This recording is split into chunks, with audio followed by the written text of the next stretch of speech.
السلام عليكم ورحمة الله وبركاته. الحمد لله والصلاة والسلام على رسول الله وعلى آله وصحبه أجمعين. Brothers and sisters in Islam, today I would like to talk about a verse in the Quran, and it has three parts to it, and I thought that it would be quite beneficial for us to listen to it and to let it sink into our hearts, because the opportunity to talk about things that are a bit difficult for us to practice in our normal life are easier to handle during Ramadan, when the spirit is high and the shaitan is locked up and our iman is ready to accept it. The verse in the Quran is the following: أعوذ بالله من الشيطان الرجيم بسم الله الرحمن الرحيم والكاظمين الغيظ والعافين عن الناس والله يحب المحسنين. والكاظمين الغيظ. In English, it can be interpreted so many different ways, but I'll give you a general meaning to it. وَالْكَاظِمِينَ الْغَيْظِ. Allah subhanahu wa ta'ala starts the verse by the letter waw. And that means Allah subhanahu wa ta'ala is talking about an opportunity for anyone who would like to be this particular virtue. It is an open invitation for anyone who would like to be the meaning of this particular verse.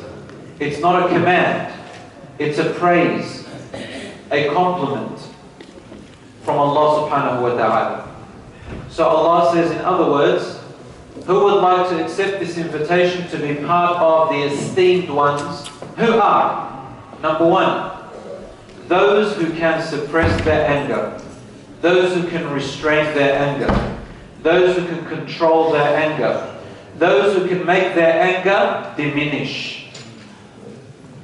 You may have your own way of doing it, but whatever way it is, do it. And you will be among those, first part of the verse, who Allah subhanahu wa ta'ala has invited to be praised by Him, whom He looks at in a special way than the rest of the normal people. Why has it been made an option? Because sometimes you get angry for your right, and you have a right to get angry for your right, but that doesn't make you special. The special people to Allah are the ones who are similar to the characteristics of the prophets. And what were they? They were the type that were able to restrain and suppress their anger when it came up. The Prophet ﷺ said, لَيْسَ الشَّدِيدُ بِالسُّرْعَةِ. The strong person is not the one who is able to win in a wrestling match, not the one who can win a fight, not the one who can win an argument, not the one who can put the other person down more, not the person who, when someone beats at you while you're driving on the street, you're able to beat even louder than their beat. The strong person is not the winning fighter, not the one who can beat the other person in anything of personal desires.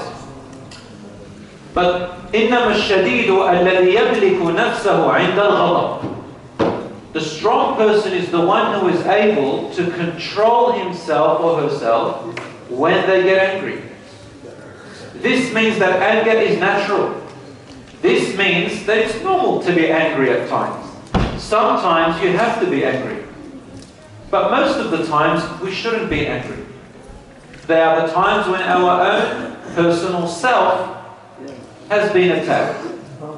Our Prophet Muhammad, peace be upon him, never got angry for his own personal self, except if somebody had attacked the boundaries which of Allah subhanahu wa ta'ala and His messenger. Or if they attacked the messenger of God because he is the messenger.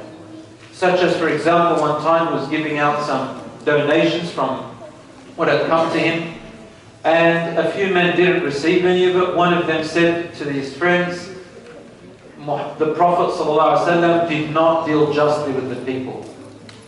Obviously it's not true. The Prophet, peace be upon him, is just and fair. There's no one more just than him. And another companion said, Ya Rasulullah, a group of people said that, and the Prophet's face became red. When the Prophet's face became red, it meant that he was angry.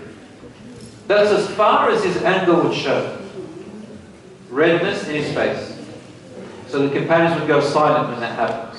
and he would go silent, then he would say something that's beneficial or stay silent. He said, Musa, لَقَدْ أُوذِيَ مُوسَى بِأَكْثَرِ مِنْ ذَلِكَ فَصَبَرَ. Musa alayhi salam was harmed more than that, but he stayed patient. So I will be patient. I will stay patient. Asbir. Those who restrain their anger, وَالْكَاظِمِينَ الْغَيْظَ, are the people who do not want to take revenge for their own personal self.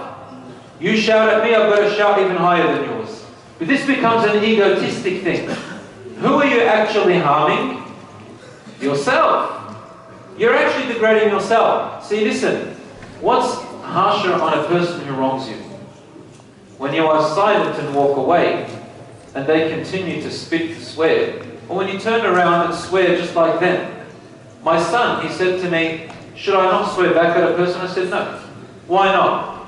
He said, you see, son, when you go to the zoo and you look at a lion, of course the lion's behind the bars, but if a lion's eaten and is not hungry, and you shout at a lion, you scream at a lion, you roar at a lion, what does a lion do? Huh? Does a lion snap at you? Unless it feels threatened, but the lion just looks at you and looks away. Have you ever seen that before? Lion looks at you and looks away, unless he's hungry, or you're attacking his pride. Different story. A Muslim has to protect himself, or protect his honor. There's a difference between restraining your anger and protecting yourself. Somebody attacks you, a Muslim stands firm and protects himself. A Muslim is not a coward. But when, you know, husband and wife, over a minute thing you get angry. Friends, over a minute thing get angry. At your children, you smack them in the face over something minute. A person crosses the road in front of you in the traffic. I have to stop my car and swear, you know, the hell out of myself at it. Everybody's watching this Muslim on the road. Because seriously, why? Someone makes a mistake. I have to show them a lesson. They have to be punished. Like I'm the king of the world. I have to teach people a lesson. I mean, people make mistakes. So when you restrain your anger, you are higher than the person. And honestly, sometimes the best answer is silence. You know, silence is an extremely powerful thing. Or a smile. Powerful. Because if I'm angry, I want you to be angry. I want to see a reaction. So when Allah says, وَالْكَاظِمِينَ الْغَيْظَ, He's not saying because the other person is better. He's saying because you become stronger. It's for your own good. Allah wants the mu'mineen to be much more healthier than them. وَالْكَاظِمِينَ الْغَيْظَ, those who can restrain their anger. وَالْعَافِينَ عَنِ النَّاسِ, and those who can pardon people. What does that mean? In the Arabic language, actually in the Quran, forgiveness comes in different terminologies. Sometimes it's used in the form of maghfirah, ghufran. Sometimes afu. Sometimes samah. Sometimes safah. These are some words, different words that are very close to their meaning in forgiveness. Al-afu, which is used here, وَالْعَافِينَ عَنِ النَّاسِ, those who pardon people. It's when you forgive someone without punishing them. So you may teach them, or may tell them off a little bit when they take your right or they do the wrong thing. It's called itab. You tell them what they did wrong, but you don't punish them. And usually you do that for someone you love. This is the forgiveness because of love, not because the person deserved it. You know, in the meaning of the word forgiveness in Arabic and in English, you never forgive someone who deserves it. So get out of your head. When we forgive, it's not because the person deserves to be forgiven, unless they apologize to him and make it up. We forgive because out of love for Allah, and secondly, probably out of love for that person, your child, your friend, your family member, you know, sometimes because it's not worth it. So pardoning al-afu means that when someone has taken your right, They deserve to be punished by you, but all you do is you say a word that reminds them of their wrong, such as, this wasn't a good thing that you did. Did you know how hurt I felt? What would happen if that happened to you? These types of words. You don't call them pig and donkey and all these words. You say, this is a wrong act, and it's belittling of you to do something like that. Something, you tell them about that. But you don't punish them. You pardon it and you forget it. Allah says, don't you want Allah to have afu upon you on the day of judgment? When the sins are overwhelmed on you on the day of judgment, you want Allah to be afu, because you don't want Allah to punish you. And Aisha radiallahu anha, she asked Rasulullah sallallahu alayhi wa sallam once, that in Laylatul Qadr, Ya Rasulullah, I make this dua. She said to him, I make this dua. Allahumma innaka afuwan tuhibbul afwa fa'fu anni. Oh Allah, you are a pardoner, you love to pardon, so pardon me. Is this a good dua to say on Laylatul Qadr? Rasulullah sallallahu alayhi wa sallam said, it's one of the best du'as that you can make. So if Allah, you want Him to pardon, you should be a pardoner yourself. Al-Afu. Allah says in another ayah, when the Christians and the Jews used to hurt the companions of the Prophet, peace be upon him, with their words, Allah said to them, Fa'afu wasfahu. The Jews and Christians, the non-believers that lived around them, they used to hurt them with some words. Allah said to them, Fa'afu, pardon them, no need to punish them for anything. Don't go bashing them and killing them and hurting them. Wasfahu, open up a new page. Open up a new page with them. You don't need to keep talking about it. Sometimes it's not worth taking revenge or dealing with a certain people. If they wanted the reaction, so Allah says, Fa'afu, leave the punishment out, walk away. Wasfahu, open a new page, forget about what they said. Because what they're saying is worthless. If you're going to respond to it, you're going to give it value.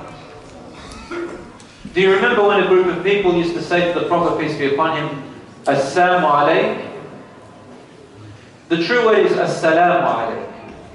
The Jews used to try and trick the companions and the Prophet, peace be upon him, by subtly leaving out the lam and making it Assalamu alayk.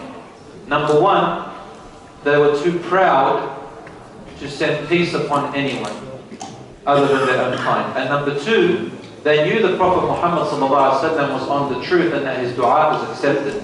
So they wanted him to say back, wa alaykum as-salam, so they can receive the dua of the Prophet, peace be upon him. But they didn't want to give it to him, so they used to say, Assalamu alaykum. One day they said it to him, and the Prophet, peace be upon him, he said, wa alaykum, and upon you. But he didn't say, wa alaykum as-salam. It wasn't a dua. He just said, and upon you. Aisha radiallahu anha became so angry and furious. She called them some hurtful names, yelling at them. The Prophet, peace be upon him, said to her, Birifqi ya Aisha, with care. Listen, very deliberate words. Rasulullah sallallahu, he said, Birifq. He didn't say stop, he said Birifq. He said with care. Meaning, you Aisha, you are my wife, you are an amazing person, you are above the world. So take care of who you are. Take care of your character. Don't be like them. Birifqi ya Aisha, with yourself. Take care of yourself. Not care with them. They don't deserve that care. For yourself. Because when you respond in such a way, you become like them. That's exactly what they want. It pleases them for you to be the same. Birifqi ya Aisha. Did you not hear what I said back? I said, wa alaykum, and upon you. So he took his right back, he responded, but he didn't give them what they wanted, and he didn't steep down to their level.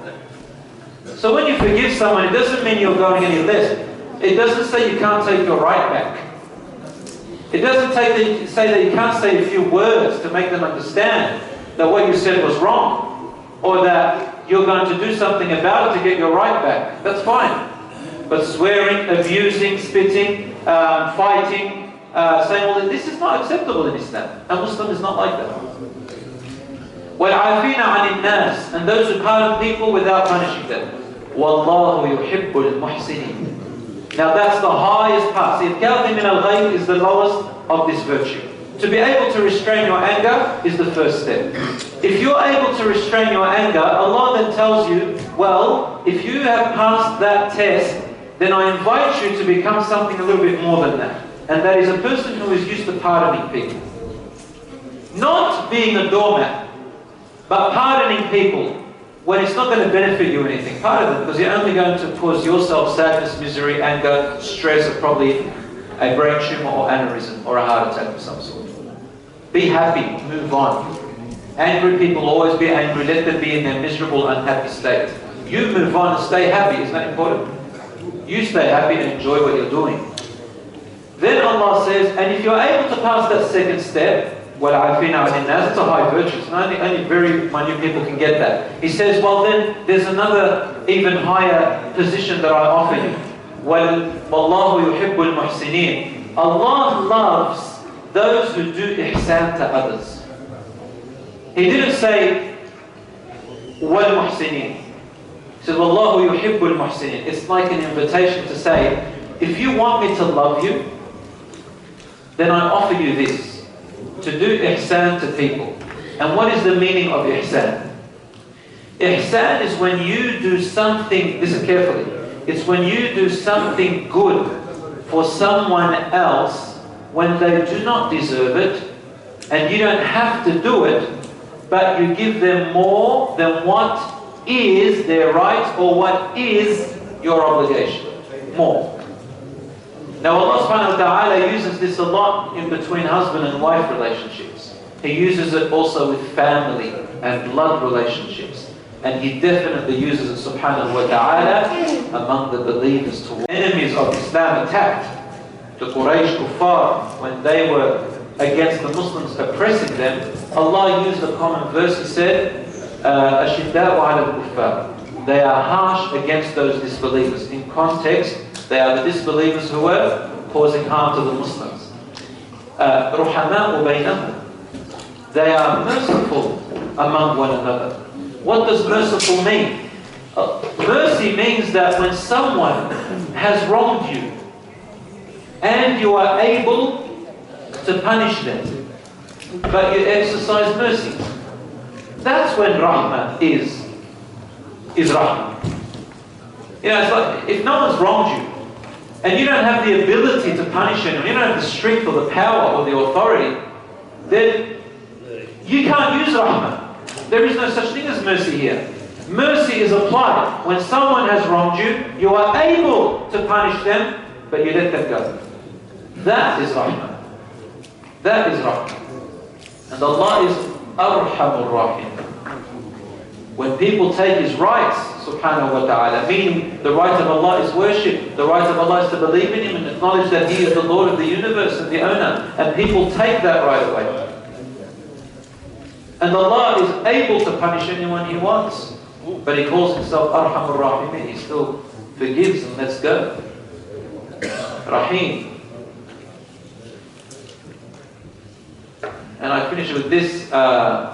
Ali radiallahu anhu, I think it was, no, Muawiyah radiallahu anhu, or was it Al-Husayn, one of them. I think the narrations are conflicting here, but I assume it was Muawiyah radiallahu anhu, where his servant was giving him food or water or drink, and he tripped on the edge of a carpet, the servant, and the food or drink fell onto the clothing and body of Muawiyah. This servant was a Muslim and he had memorized the Quran quite well, memorized and learnt it, so he immediately said to Muawiyah, وَالْكَاظِمِينَ الْغَيْظَ يَا أَمِيرَ الْمُؤْمِنِينَ. Those who restrain their anger. He said, قَضَمْنَا. Then he said, وَالْعَافِينَ عَنِ النَّاسِ. He said, عَفَوْنَا, I've pardoned you. I'm not going to punish, I'm going to say anything to you. Then he said, وَاللَّهُ يُحِبُّ الْمُحْسِنِينَ. Muawiyah put his head down and he said, you are free. You're a free man. Go. Subhanallah. So this is how Rasulullah sallallahu alaihi wasallam raised his companions and his ummah. And I'd like to correct something from yesterday a brother told me about. Remember the verse I talked about the Day of Judgment? We said, وَخَشَعَتِ الْأَصْوَاتُ لِلرَّحْمَنِ فَلَا تَسْمَعُ إِلَّا نَمْسًا. On the Day of Judgment, all the voices and noises will be put to silence on the Day of Judgment. And you on that day will not hear except hamsa. And I said that hams means the subtle movements of the feet beneath you. That is correct. That's the tafsir of Abdullah ibn Abbas radiallahu anhu. And in poetry you use, there were poems talking about when feet move, it's called hams. But it also means when you whisper in someone's ear. So both of them are correct. You know, when someone passes, really amazing. You don't want to say it, but then you just whisper to someone. So you whisper. So I just wanted to correct that, inshallah, or add to it and explain it. وصلى الله على نبينا محمد وعلى آله وصحبه أجمعين. جزاكم الله خير. السلام عليكم ورحمة الله.